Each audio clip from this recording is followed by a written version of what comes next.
Hi, Ebony's, and welcome back to the Ebony Collective. So, I have been away for a while, but I do want to pick up from where I left off and basically tap in again with my Ebony's and start to give you the knowledge and the information that you need to help you to continue to thrive, to shine, to glow up as my Ebony's. So, in this video, I want to talk about how you can protect yourself and protect your energy from being drained by people. Now, this is a really important topic for me because it's something that I've experienced. And I would say that I've experienced it as a Black woman, even in my 20s. And it was something that I ignored and put on the back burner.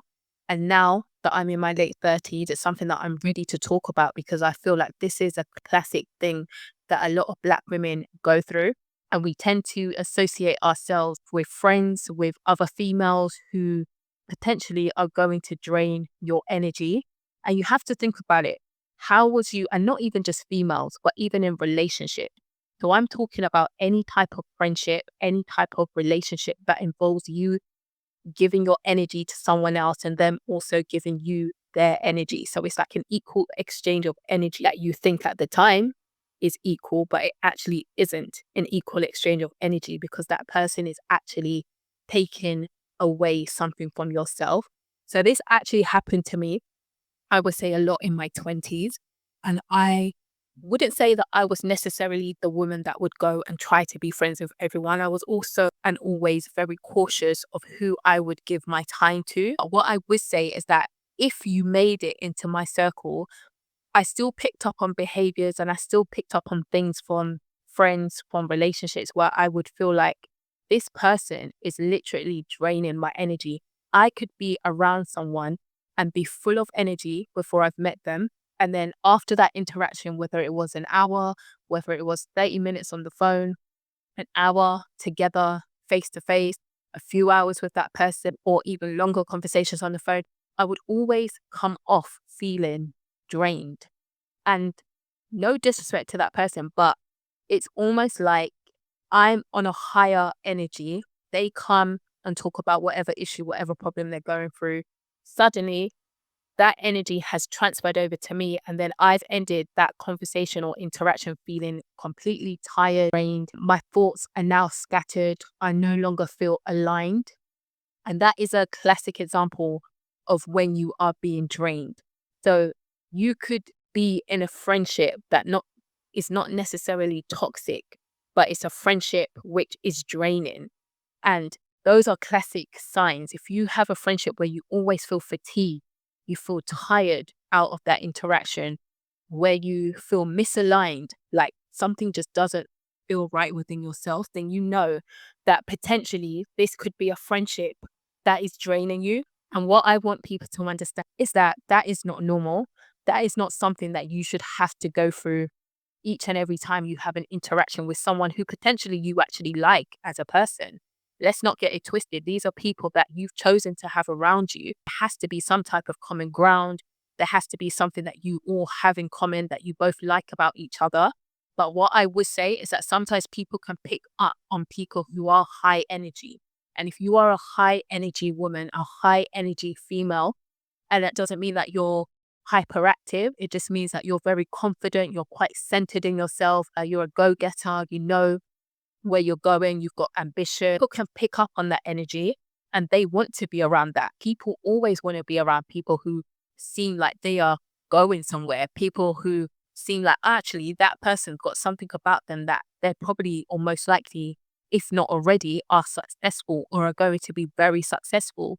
So people can pick up on that energy.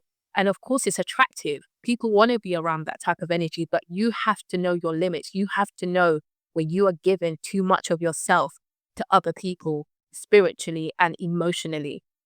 So it might not necessarily be that you're physically giving yourself to other people where you're always around your friends, you're always in each other's company, but it could be through other interactions. So it could be, like I mentioned before, telephone calls, whether it's daily or every other day. I mean, I remember I had one friend, I used to speak to her on the phone every single day. And there wasn't really much meat or weight to those conversations. It was literally just going over the same thing that we spoke about the day before. But as you know, when you're in your 20s, a lot of things you just want to analyze and you want to just get it off your chest and speak to your friends about, rightly so. But what you have to then understand is that if people are becoming unconfident in themselves or they're losing their self-esteem, somehow they will project that onto you. They can sense your high energy. They can sense your confidence. They can sense that your self-esteem is high and they want a piece of that. Remember, they want a chunk of whatever you're taking, whatever fuel that you're taking, which you're not, but they want a sense of what you have. And what they do is they might not even realize initially what they're doing, but they are taking away your energy because you're feeding into them, you're pouring into them, you're giving them advice and guidance about whatever situation they're going through. And whilst you're doing that, you're neglecting yourself. You're pouring so much of yourself into someone else, trying to help them, trying to uplift them, trying to motivate someone that might not even appreciate it. And then before you know it, that person is feeling much more uplifted and feeling lighter about themselves. And then you're left holding that energy and you haven't been able to get rid of that energy. So that person is just emotionally and spiritually piling more and more and more onto your plate. So ladies, it's really important that you protect your energy, that you protect yourself, that you protect who you give your time and energy to, because there are what we call energy sappers out there. There are women, men that are coming to take a piece of the pie of whatever it is that they see in you, the glow that they see in you, the shine that they see beneath the surface is something that they want. And of course, they're going to want that because, like I said, it's attractive. Who doesn't want to be around someone who's full of life or full of high energy, who's positive about life, who knows where they're going in life? But you have to realize that sometimes not everybody is sent to you to be a good person in your life. Not everyone is sent to you that has your best interest at heart the way you may have their best interest at heart. So it's really important, Ebony's. I just wanted to touch on this because it's an important topic for me. It's something that I've gone through, and the only way that I was able to really overcome it was, number one, identifying it and actually acknowledging that, yes, this is a real thing. This is something that I've gone through.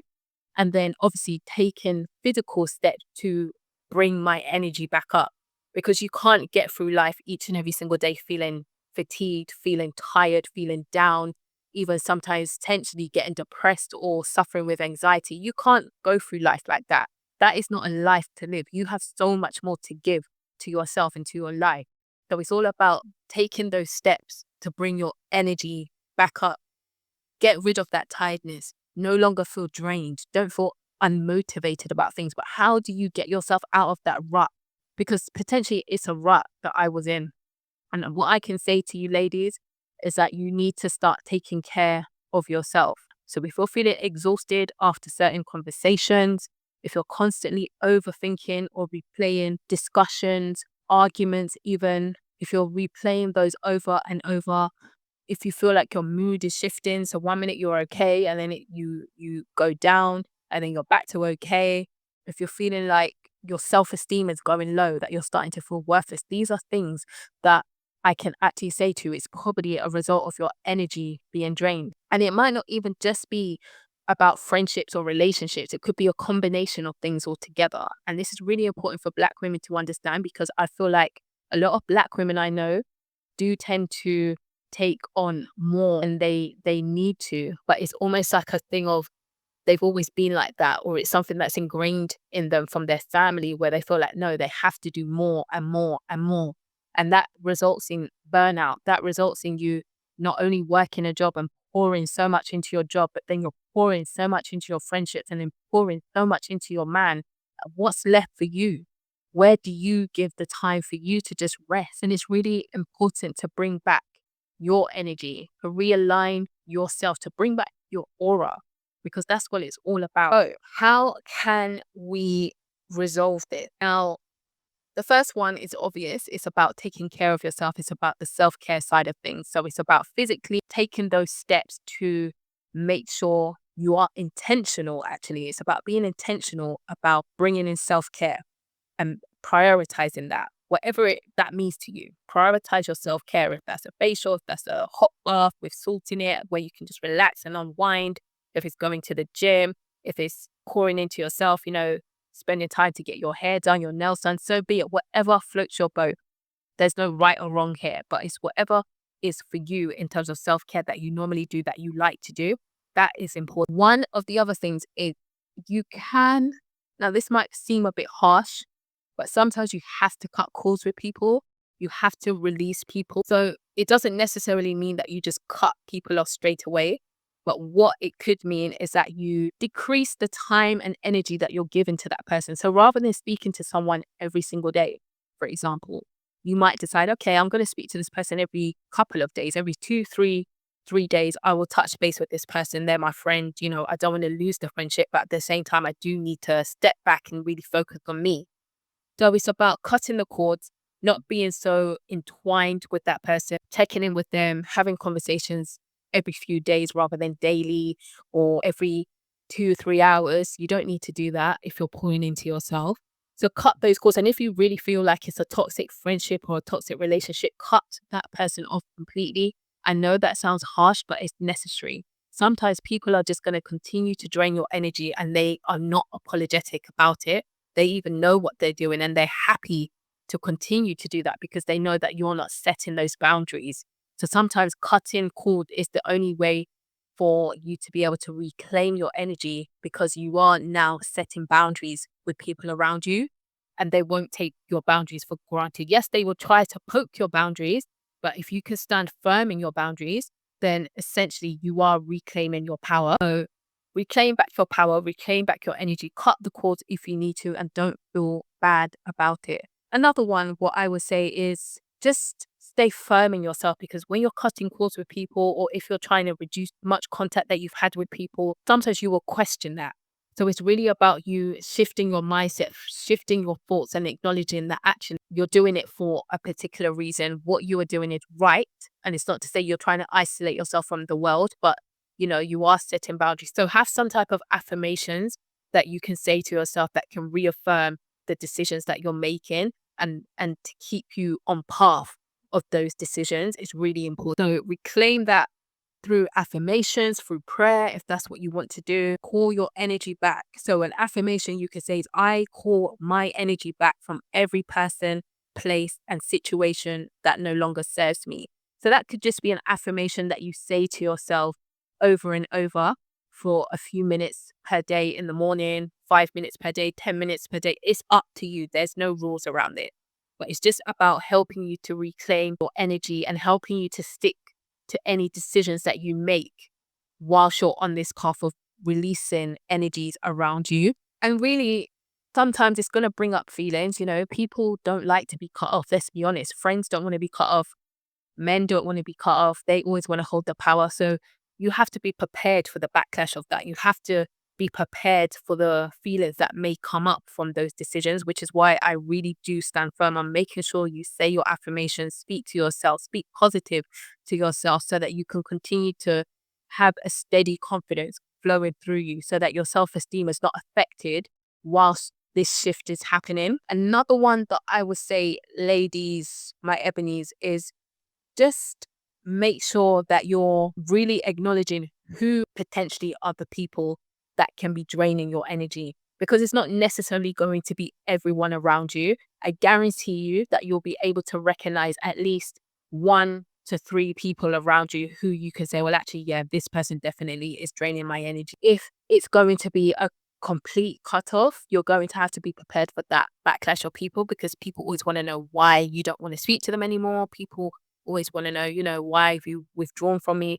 And you could be honest, be respectful with it. You don't have to completely cut people off and have them wondering, what did I do? You can give people an answer, say, oh, well, actually, these conversations are a bit too much. I really need to bring back my time and I'm going to be starting new things now. So, I need to really focus on myself. Sometimes you don't even have to tell them what you're doing because some people become curious about that. So if anything, I think it's just about explaining overall, you need to focus on another thing. You're feeling quite tired recently and XYZ kind of thing. Don't even go into it too much. But I would say be respectful about it. Unless the person has completely disrespected you, then you owe them no explanation whatsoever and you owe them no. But I always think it's good for people to have an understanding of why you're kind of drawing back a bit.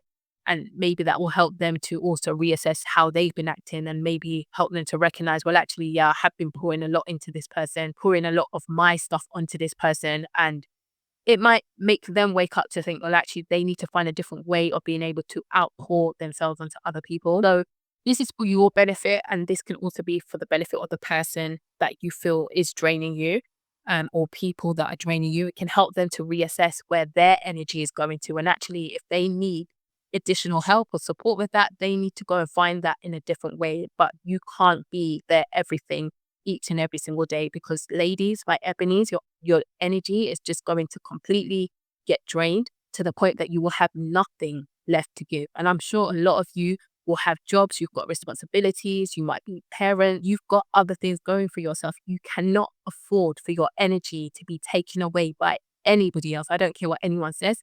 You cannot afford for that to happen.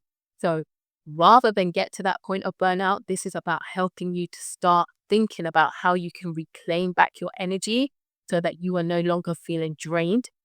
And instead, you are going to start feeling much more lighter about yourself, and you're going to start feeling spiritually and emotionally much more empowered about life and the steps that you're taking. And before you know it, you can use all of that energy and pour it into other things that you really want to focus on. Because if someone is draining your energy, it means that you are less depleted and you don't have the energy to be able to focus on the actual things that you want to focus on. So once you reclaim back your energy, you can then pour in to the actual things that you are passionate about. You can pour in to the things that you want to do for yourselves. And you don't owe anyone an explanation about that. You don't even need to let people know, because that can bring up jealousy and envy. So first step, my ladies, I want you to focus on yourself. I want you to take these steps to reclaim back your power, identify who it is around you that could be draining you, and then start to follow the steps to reclaim back your energy, focus on yourselves, maintain your confidence, realign with yourself again. And I'm hoping that you will start to feel that shift even instantly within a few days of bringing back your energy, reducing your time spent on other people. You will start to feel lighter. So if anyone needs any help or advice around this topic, please reach out to me. My email details are in the description box. And if you want any more help in terms of resources, obviously I've got so many stuff available for my ebonies, because I want everyone to thrive, shine, and glow up. So please check out all the information in the description box below, and I will see you in another video.